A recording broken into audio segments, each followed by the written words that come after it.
अस्सलाम वालेकुम, कैसे हैं आप सब? ठीक है।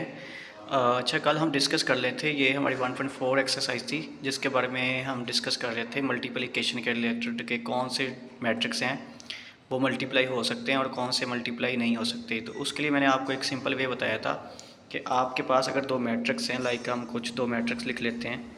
ये है हमारे पास 4 2 1 -1 है और दूसरा मैट्रिक्स है हमारे पास 1 2 है। हमने देखना था कि क्या ये मल्टीप्लाई हो सकते हैं, तो नहीं तो मैंने कहा था कि आप इसके नीचे ही आप इसका आर्डर लिख लें। इसका आर्डर क्या बनता है, इसमें 2 रो हैं और 2 ही क्या है, कॉलम है, तो इसको लिखेंगे हम 2/2। और अगर हम इसकी बात करें तो इसके कितनी रोज़ हैं, ये 1 रो और ये इस तरह से क्या है 1 कॉलम है, तो इसमें 2 रोज़ और 1 कॉलम है। तो फिर आपसे कहा था कि फर्स्ट के कॉलम ये वाला नंबर और सेकंड की रो ये वाला नंबर अगर सेम है तो हमारी ये मल्टीप्लिकेशन जो है वो पॉसिबल है कि मल्टीप्लाई हम उसको कर सकते हैं। और अगर ये इनका आर्डर ये सेम नहीं है तो हम उनको मल्टीप्लाई नहीं कर सकते। तो यहाँ पे हम आज अपना फर्स्ट क्वेश्चन लेते हैं। पहला क्वेश्चन हम ये लेते हैं कि ये इस फर्स्ट क्वेश्चन हमने कल डिस्कस कर लिया था कि कौन से मल्टीप्लाई हो सकते हैं, ये कौन से मल्टीप्लाई नहीं हो सकते 1.4 का। आज हम क्वेश्चन नंबर 2 स्टार्ट करते हैं। क्वेश्चन नंबर 2 है हमारे पास, if A is this one and B is this one then find A B and B A. तो हम ये फाइंड करना चाहते हैं, देखते हैं कि क्या हमारा जो है ये जो मैट्रिक्स है मल्टीप्लाई हो सकते हैं तो नहीं। यहाँ पे हमारे पास है क्वेश्चन नंबर है हमारा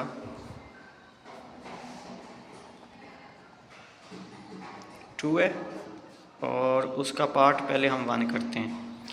क्वेश्चन पार्ट 1 करने से पहले हम इसके ना मैट्रिक्स की ना वैल्यू लिखते हैं। हमारे पास ए मैट्रिक्स है, उसकी वैल्यू है 3 0 और -1 एंड 2।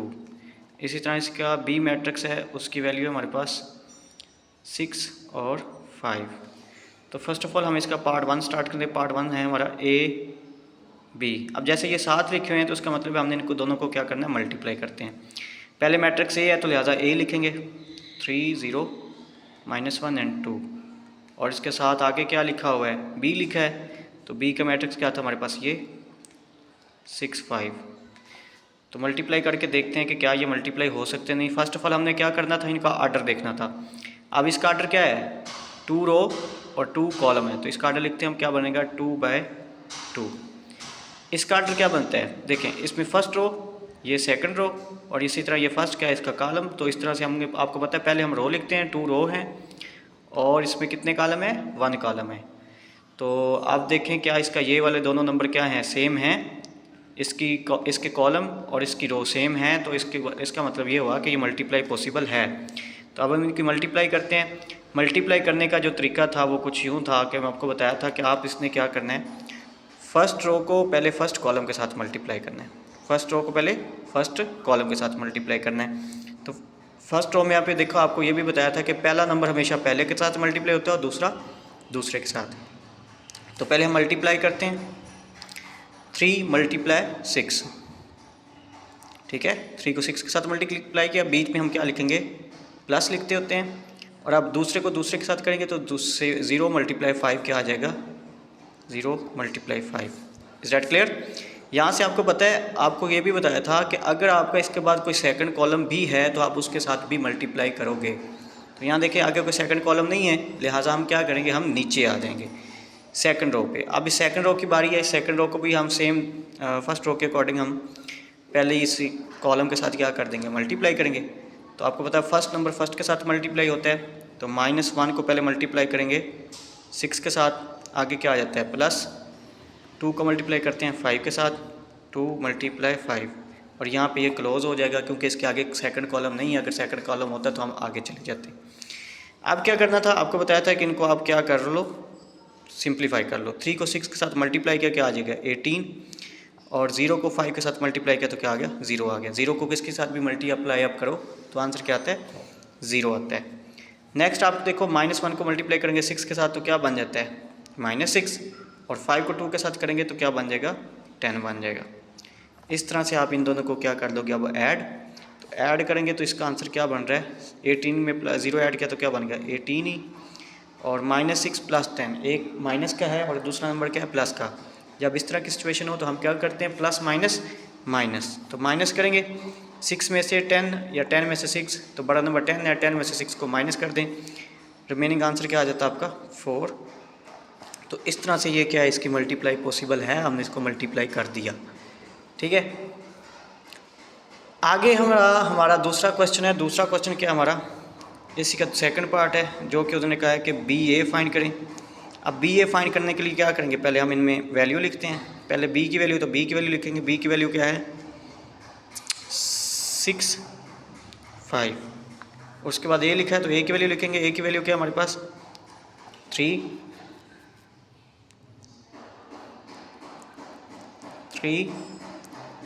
और 0, आगे क्या आ गया -1 और ये क्या आ गया 2। ठीक है, मल्टीप्लाई करके देखना है। चलें जी, फर्स्ट ऑफ ऑल हम क्या करते हैं, दोनों का आर्डर देखते हैं। इसका आर्डर क्या है 2/1, क्योंकि 2 रो हैं और 1 कॉलम है। और इसके कितने रो हैं, 2 रो हैं और 2 ही इसके क्या है कॉलम है। अब यहाँ पे देखें, इसका ये वाले दोनों नंबर क्या हैं, सेम है या नहीं सेम है, बताएं आप लोग। नहीं सेम ना, तो इस तरह आपको बताया था कि अगर सेम हो तो मल्टीप्लाई पॉसिबल है, और अगर सेम ना हो तो आपकी मल्टीप्लाई पॉसिबल नहीं है।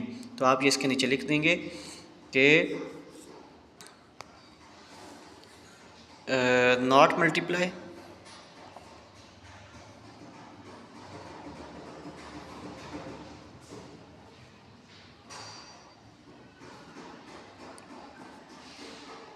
because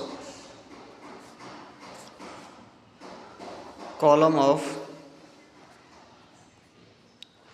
first matrix not equal to rows of first matrix। ठीक है, ये आपने यहाँ पे क्या लिख देना, लिख देना है इसके रीज़न में। ठीक है, वैसे तो ना रीज़न आप वैसे भी बता सकते हो, लेकिन आप पूरा पर लिख दो कि ये रीज़न है उसकी, इस वजह से हमने इसको मल्टीप्लाई जो है वो नहीं कर सकते, तो ज़्यादा बेस्ट हो जाएगा। ठीक है, यहाँ पे ये क्वेश्चन एंड हो चुका है। अब हम चलते हैं क्वेश्चन नंबर थर्ड की तरफ। थर्ड क्वेश्चन आपके पास कि ये क्वेश्चन है फाइंड देयर प्रोडक्ट। हमने इनका प्रोडक्ट फाइंड करना है। प्रोडक्ट बेसिकली मल्टीप्लिकेशन को ही बोलते हैं। तो हम पहला क्वेश्चन करते हैं, कौन सा करें पहले, चले हम पहला ही क्वेश्चन कर लेते हैं। पहले क्वेश्चन की फर्स्ट ऑफ ऑल हम वैल्यू लिखते हैं। ठीक है, उसके बाद इसको सॉर्ट आउट करते हैं। तो इसमें आपके पास क्या है, क्वेश्चन फर्स्ट करेंगे, ये वाला फर्स्ट है, सॉरी ये इसका फर्स्ट है, ये इसका सेकंड है। तो कौन सा करें आप लोग, मैं ऐसा करता हूँ ये इसका लास्ट वन करवा देता हूँ, क्योंकि ये ज़्यादा लेंथी भी है और इससे ये बाकी सारी चीज़ें इसमें क्लियर हो जाएंगी। तो पहला ये लास्ट वाला क्वेश्चन करते हैं। क्वेश्चन क्या है, इसमें पहले वैल्यू लिख लेते हैं इसकी 1 2 -3 एंड 0 6 एंड -1। उसके बाद क्या लिखेंगे हम, इसकी सेकंड की वैल्यू वो क्या है 4 5 0 -4। तो मल्टीप्लाई करते हैं हम इनको। फर्स्ट ऑफ ऑल इसका आर्डर देखते हैं कि क्या इनका आर्डर सेम है, क्या आर्डर इनका मल्टीप्लाई होने वाला है या नहीं है। तो पहले आपने क्या करना है, इसका आर्डर लिखना है। इसका आर्डर क्या है, कितनी रो हैं 3 रो हैं, और कॉलम कितने हैं 2 कॉलम हैं। कॉलम इस तरह से होते हैं, पता है ना आपको। तो क्या लिखूँगा इसको 3/2। अब इसमें देखिए कितनी रो हैं 2 रो, और 2 ही इसमें क्या है कॉलम है। ठीक है, तो मल्टीप्लाई करते हैं। आपको बताया हुआ था कि फ़र्स्ट ऑफ ऑल क्या करेंगे, फर्स्ट रो फर्स्ट कॉलम, और फर्स्ट डिजिट हमेशा फर्स्ट के साथ मल्टीप्लाई होता है। यहाँ पे मैंने पीछे थोड़ा सा एक स्टेप और एक्स्ट्रा कर लिया था। आप इस बीच वाले स्टेप को छोड़ भी सकते हैं कि जैसे मैंने कल भी बताया था, आप उसको डायरेक्ट मल्टीप्लाई कर दो। यानी कि 1 × 4 क्या बन जाएगा 4, आगे यहाँ पे क्या लगा देनी है प्लस। ठीक है, पहले नंबर के साथ जब मल्टीप्लाई होगा तो सेंटर में क्या आ जाता है प्लस आ जाता है। उसके बाद आप सेकंड नंबर देखें, सेकंड नंबर आपके पास क्या है 2 है। अब 2 को किसके साथ करेंगे 0 के साथ। तो 2 को जब 0 के साथ मल्टीप्लाई करते हैं तो क्या आ जाता है 0 आ जाता है। ठीक है, अब देखिए फर्स्ट रो को हमने फर्स्ट कॉलम के साथ मल्टीप्लाई कर दिया। ठीक है, आप क्या करेंगे, आप फिर से फर्स्ट रो को सेकंड कॉलम के साथ भी करेंगे। जब तक कॉलम ख़त्म नहीं होते हम मल्टीप्लाई करते जाएंगे। पहले फर्स्ट कॉलम के साथ हो गया, मल्टीप्लाई, फिर दूसरे के साथ करेंगे। दूसरे साथ करते हैं के लिए आपको पता है कि पहला नंबर हमेशा पहले के साथ मल्टीप्लाई होता है। 1 मल्टीप्लाई 5 क्या हो जाएगा 5, और 2 मल्टीप्लाई -4 क्या हो जाएगा 6 हो जाएगा। लेकिन देखिए बीच में इसने इसके साथ क्या है माइनस है, तो प्लस माइनस माइनस होता है, लिहाजा यहाँ पे क्या लिखेंगे -6 लिख देंगे, सॉरी 8, 4 2 ज़ा 8 होता है, सॉरी। नेक्स्ट आपके पास है सेकंड रो। सेकंड रो को मल्टीप्लाई करते हैं। इसका और कोई कॉलम था नहीं थर्ड वन, इसलिए हमने यहीं पे इसको स्टॉप कर दिया और नीचे आ गए। अगर होता थर्ड कॉलम तो हम एक स्टेप यहाँ से आगे चले जाते। चले अब सेकंड रो है आपके पास और फर्स्ट कॉलम, वही scene, second row first column, second row second column. तो पहले मल्टीप्लाई करता हूँ, 3 को करते हैं हम 4 के साथ, तो 3 4 का क्या होता है 12, 3 4 का क्या होता है 12 होता है। अब फिर सेकंड रो की बात हो रही है और इसमें अभी फर्स्ट कॉलम के साथ मल्टीप्लाई होना है, तो यहाँ पे देखिए 0 लगी हुई है। 0 का अब 0 के साथ मल्टीप्लाई करते हैं तो 0 0 0 ही आता है।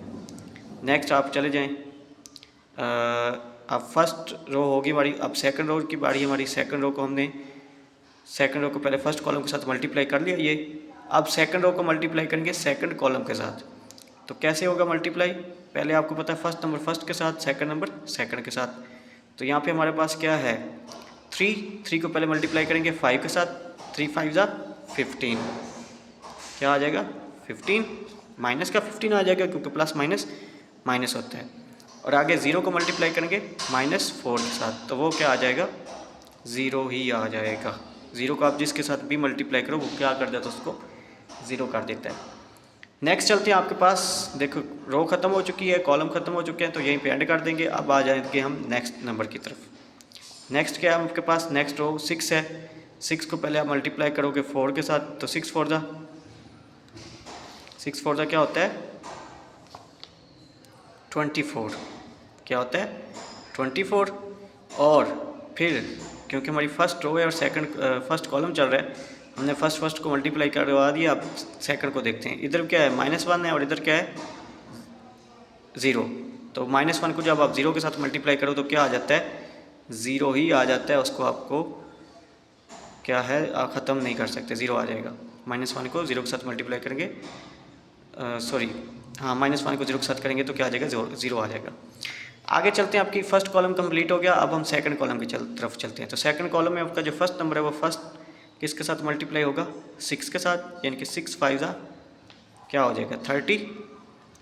आगे आपको पता है प्लस आ जाता है, और इधर सेकंड नंबर क्या है आपका नंबर आपके पास है -1 को मल्टीप्लाई करेंगे -4 के साथ, तो ये क्या बन जाएगा माइनस माइनस क्या बन जाता है प्लस, प्लस का 4, ठीक है। अब क्या करेंगे, अब हमने क्या करना है इन सबको ऐड कर देना है। 4 को 0 में ऐड करें तो क्या आ जाएगा 4, आगे क्या है 5 8। आपको पता है 5 8 में एक के साथ क्या लगा हुआ है माइनस और दूसरे के साथ क्या लगा हुआ है प्लस।